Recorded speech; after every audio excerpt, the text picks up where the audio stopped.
Welcome to In the Garden with Jillian. I'm Jillian Barav, registered herbalist and licensed nutritionist. Today I want to introduce you to my black cohosh plant, which is waving in the wind behind me there with the white flowers. So black cohosh goes by the botanical name Actaea racemosa. Its former botanical name is Cimicifuga racemosa, so you may see it listed that way in some sources. And actually what I'm going to do now is turn the camera around so that we can look at the plant together. So this plant is quite a few years old. I would say probably at least 10 years old. I can't quite remember when I planted it. I did plant it as a baby plant. I did not start it from seed. And it actually makes a wonderful garden plant. You can see it's quite a nice addition with the white flowers. If you do buy it from a nursery or somewhere, make sure that the plant has been cultivated and has not been taken from the wild.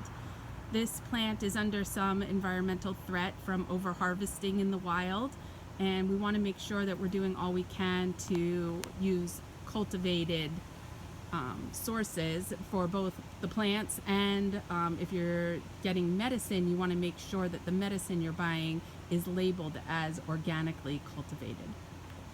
So let me give you a closer view of the flowers. These long spikes that the flowers are on are called racemes, which is how it gets the botanical species name racemosa.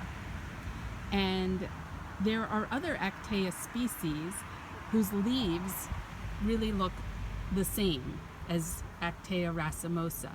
And so before the plant goes to flower, it is very hard, if nearly impossible, to identify them, which is important because the other Actaea species have toxicity. So Actaea rubra, the red baneberry, and Actaea pachypoda, the white baneberry or doll's eyes, are lookalikes before they go to flower.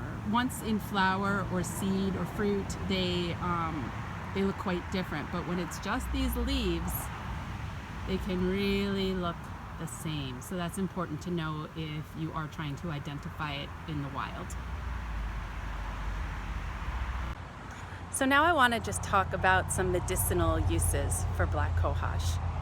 Many people know of it as a menopausal herb, and it is really great for that. It can really help with hot flashes, but it can help with other reproductive issues as well.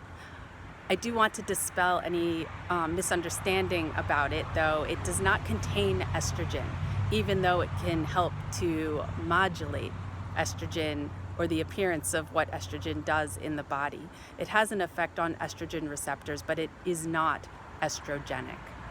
So it is actually safe to combine with hormone replacement therapy and in other situations where you don't want more estrogen in the body.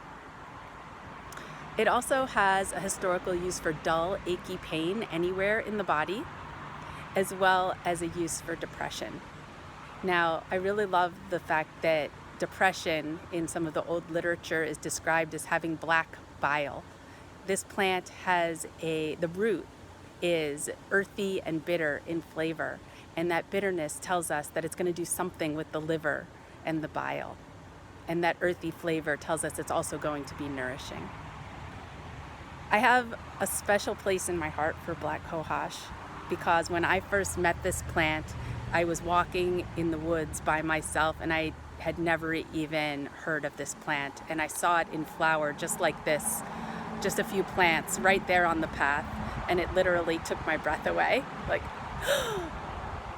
so after that I learned more about it, and it's one of the herbs that I would say started me on my journey as an herbalist.